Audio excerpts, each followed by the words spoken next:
Mark, you used to plan out meetings 6 months in advance. Now you don't I had to need get hotels and airfare and all that. Exactly. So, I mean, what's the logistics now? I mean, somebody like you that visits as much as you need to, do you still need to plan months in advance? So some groups are going to sell out for a while. My group sold out the rest of 2020. There are groups that are booking seats for October and November. And there's other groups that, no offense to them, but you can sign up the day before or the week before. What I like to do is I like to look at, because, look, for a long time, we weren't sure how long Zoom was going to last. I think we now realize we're definitely into second quarter of 2021, maybe third quarter. But for sure, we're on Zoom till April or May of next year. That's a guarantee. I would defy anyone to tell me I'm wrong about that. No one's announced that officially, but I'm telling you that. So plan your months, plan your year. Look at least 1 month in advance, maybe 2 months in advance, and schedule what meetings are right for you. You know, in the old days, we used to say, go 3 times so they can get to know you. That rule still applies. Go 3 times to get to know you. Now, some of the group leaders are a little slow in approving, and they're saying, well, I want to give chances to more different other people. Look, the same rules apply. Send an email to the group leader or the group where you want to go guest. Hey, Bill, I want to come to your group 3 of the next 4 months. Will you please let me in? Here's what I'd like to do. And then what you do is you go and you get to know people and get to meet them and spend time with them. Be there from 7 to 7:30 or whatever, half hour before whatever time the meeting lasts. Don't plan anything right afterwards. You can do an instant Troika or just have a pickup conversation. Use the chat.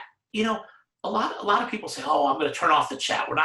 We want you to focus on the meeting. Okay, look, I like to focus on the meeting, but the chat's a great way to get to have side conversations with people and get to know them better.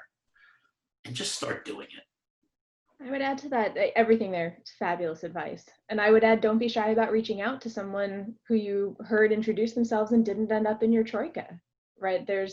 You can request and it's great, but if you don't get them, there's nothing stopping you from sending an email and saying, you know, I really am interested in learning more about you. Belle, whether it's an affinity group or a home group, I view the meeting as the menu.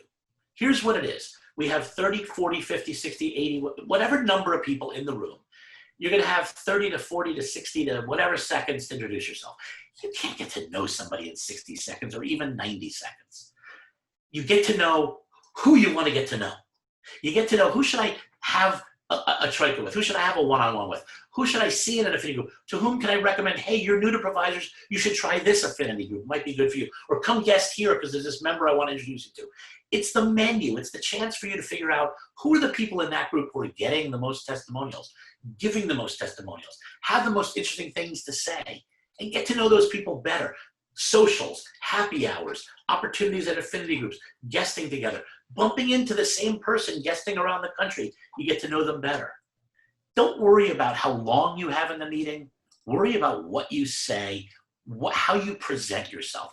Give us a client success story. Give us something we can remember about yourself. Don't give us the blah, blah, blah, drone on elevator speech.